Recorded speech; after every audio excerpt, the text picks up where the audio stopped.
Thai Transience is very special for two reasons. First is that it probably is the largest survey of Thai contemporary art that's ever been presented in Singapore in like the last 10 years. Thailand is one of the big art creating countries in this region, and in recent years they've excelled and produced really well-known artists, people like Rirkrit Tiravanija, that we are both showing in this exhibition. So it's a very good chance, an opportunity for our audience to really see artists from a very original and very important art producing country. The concept of the whole show is particularly unique. Thailand, of course, as with our other Southeast Asian neighbours, has a very deep and rich history. And what we find in this exhibition is contemporary artists linking their work very explicitly to images, icons, beliefs and philosophies that are rooted in very old Thai Buddhist belief and philosophy. What we call modern, what we call contemporary and what we call antiquity becomes very difficult to fix, because you realize that for contemporary artists, all of history is a resource. You know, the modern, the pre-modern, the prehistoric is a resource for the contemporary, and that is a distinct feature of contemporary art, that contemporary art erases all boundaries. It's extremely liberal in its use of, or its consideration of what can be used for art making, which is very, very different from the work of modern artists. One other reason why this is important is, again, it continues Sam's focus on our belief that contemporary art in Southeast Asia is a lot of times filled with social commentary, that artists do not create art for art's sake, that their art is about society, is about the world around them. And in this exhibition, what distinguishes the artists working in the contemporary mode, even when old techniques like gold leaf lacquer painting is used, casting of Buddhist icons, it is used as a mode of social commentary to talk about the challenges, the difficulties and the joys of our world today. And that is completely a contemporary kind of attitude.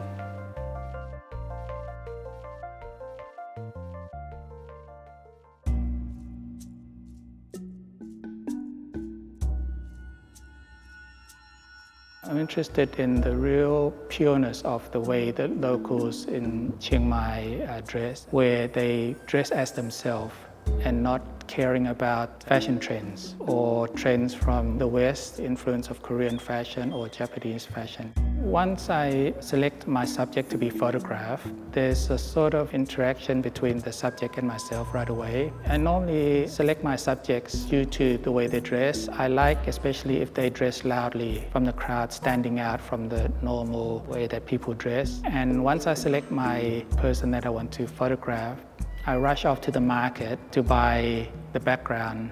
The subject themselves are really silently dictating to me what color background that I should use by the way they dress. To me, that's like a happening art, and the art starts there, not the actual moment that I'm photographing.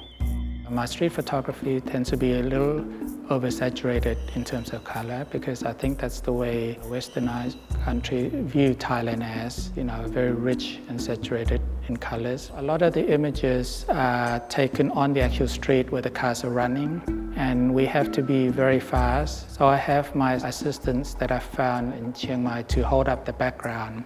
So in case the car comes, we can get out of the way. I like that kind of pressure because I like to work fast. I like to photograph the subjects right in the beginning of the shoot, because I think that's when they become themselves. I don't want to direct them too much, then it becomes more of my personality in the shot than what is they themselves.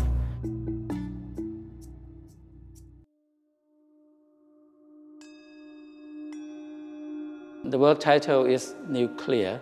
I was to use the image of teaching Buddhas, because I want people to see the Buddha of rebirth, try to get the people out of the circle of the life. The out of circle of the life is like an enlightenment. When we look at the detail of my work, It's like so many different images transferred together, like a mythology, animals, human being, or material things in the present day. Because I want to remind people we have to rebirth and rebirth again all the time.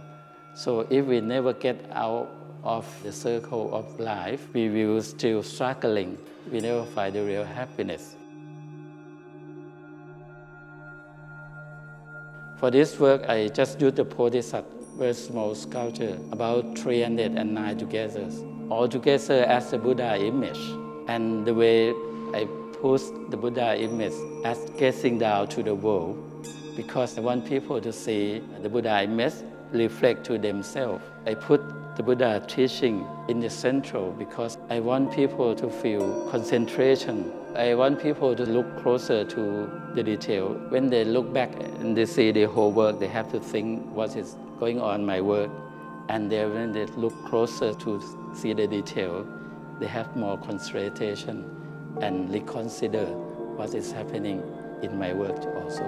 So this is the idea why I bring the traditional arts from the temple to the new society, because our mind surrounding with so many messy things, I want people to see how it's peaceful when we get in the temple. People to know and learn about Buddha teaching, reflect to themselves, try to find our life as a peaceful way also.